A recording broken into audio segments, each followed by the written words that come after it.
Shalom.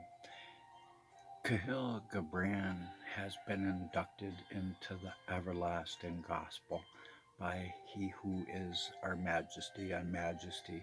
He is one of the best gospel writers, bar none, that has ever lived.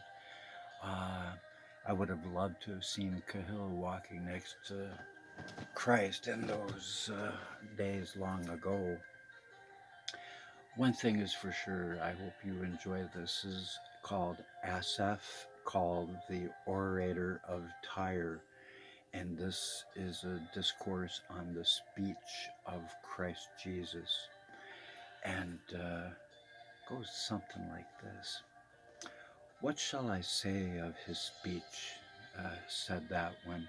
Perhaps something about his person lent power to his words that seemed to explode, and they swayed those who heard him, for he was comely, and the sheen of the day of God's glory ahead was upon his countenance. Men and women gazed at him much more than they listened to his argument.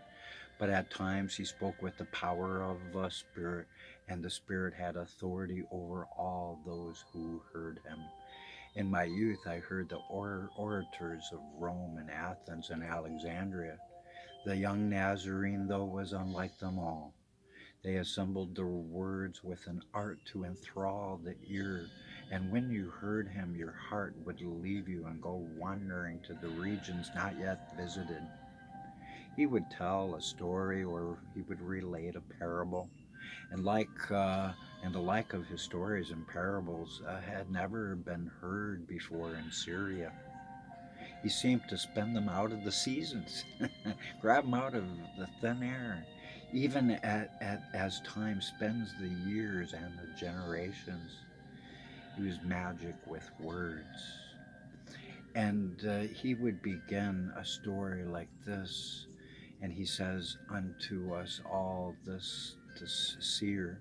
He says, the plowman went forth to field to sow his seeds, said Christ. And he smiled because he knew he would be revealed as the sower of the seed of love, who would overtake his own reaper, as Amos 7 foretold in that manifested prophecy. Now, once, and he would say also, a shepherd counted his sheep at eventide and found that one of his sheep was missing. And such words would carry his listeners into simpler selves and into the ancient of their own days. And at heart, we are all plowmen, and we all love the vineyard. And in the pleasures of our most happy memories, there is always a shepherd and a flock and the lost sheep. And there is the plowshare, and there is the winepress and the threshing floor. He knew the source of our older self, and he understood the persistent thread of which we are woven.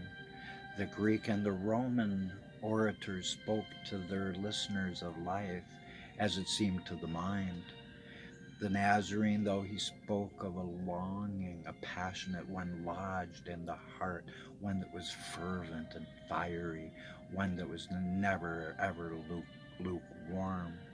And I think that he spoke to the crowd as a mountain would speak to the plain. And in his speech there was a power that was not commanded by the orators of Athens or of Rome. And as he spoke, the secrets of the universe came forth. Wide is the way